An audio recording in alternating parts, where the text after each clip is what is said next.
કોઈ દી ટાઈમે પૂગ્યું જ નહીં. એ બાયુ હાલો પંચાયત કરવા, પંચાયતના ઓટલે. હા હું જગ્યા પકડીને બેસી જાઉં. એ ગરોળી કયક તો હરખી બે આમ લટકતી જ બેસતી હોય. એવું લટકતી એટલે જ મારા મમ્મી પપ્પાએ ગરોળી નામ પાડ્યું. એટલે જ મને લટકવું જ ગમે હો. હવે લટકીને જ હું બેહું. હમણાં ચૂંટણી ગઈ તે કોઈ મતદાન કર્યું કે નથી કર્યું? હા વો હું તો ગઈ તી મતદાન કરવા તો હું જાવ જ. હું નથી ગઈ હો, હું તો હાસું કહું છું, હું નવરી જ નહોતી. તમારા જેવા લીધે જ મતદાન ઓછા થાય છે.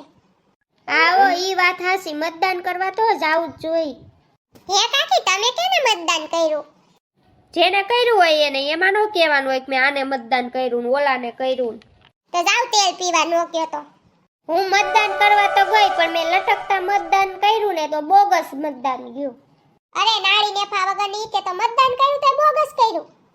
મેં તો મતદાન બહુ સારું કર્યું, અડધું ભાજપને ને અડધું કોંગ્રેસને કર્યું. એવું મતદાન થાય અડધું ભાજપને ને અડધું કોંગ્રેસને? આજે તમને ઓલી પોસ્ટ નો આપી હોય મતદાન કરવાની, ઈ લઈ જવાની, અડધી ભાજપની લઈ જવાની, અડધી કોંગ્રેસની લઈ જવાની. પછી મતદાન કરવા જાવ જે બટન હોય એમાં અડધી અડધી છોટાડી દેવાની એટલે થઈ ગયું મતદાન.